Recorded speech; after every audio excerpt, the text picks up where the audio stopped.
what is good company culture and like team building?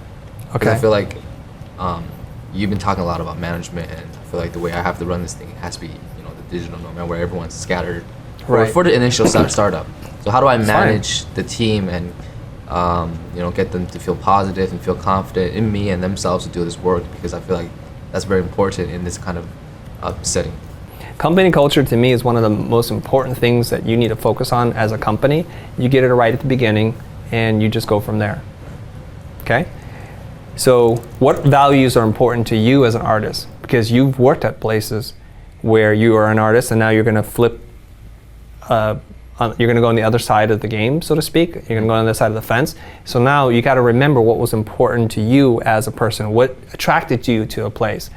Now, chances are when a freelancer is out there, or a person who's going to consider taking a staff position, they're looking at everything. They're looking at how much am I getting paid? How good is the work that I'm doing? And how do they treat me?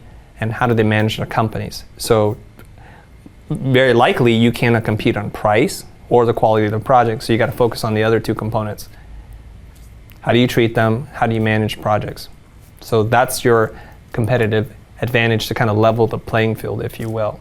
Some companies, won't mention who they are, they do amazing work. Their company culture is less than desirable, but they can get people to come in because the work is so good. Yeah. Right? So you've been there, you've done that, so you know. And so you kind of know what kind of company you want to have. I kind of look at it like this. People that come into our company, whether they're freelance or staff, I want to make sure that their long-term career is protected and nourished, as opposed to just using them up and spitting them out. Because if you go at this kind of rate where you're working all day and night, and I've done that. I've stayed up all night. I worked all night with freelancers before when the sun's come up together, right?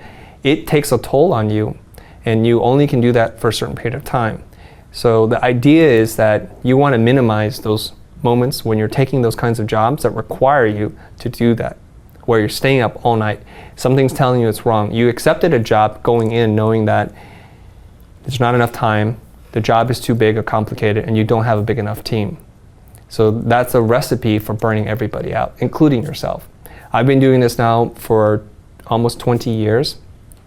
I'm as passionate about the work I do today as the day I first started, because I learned how to manage the projects, my time, and what I put into it.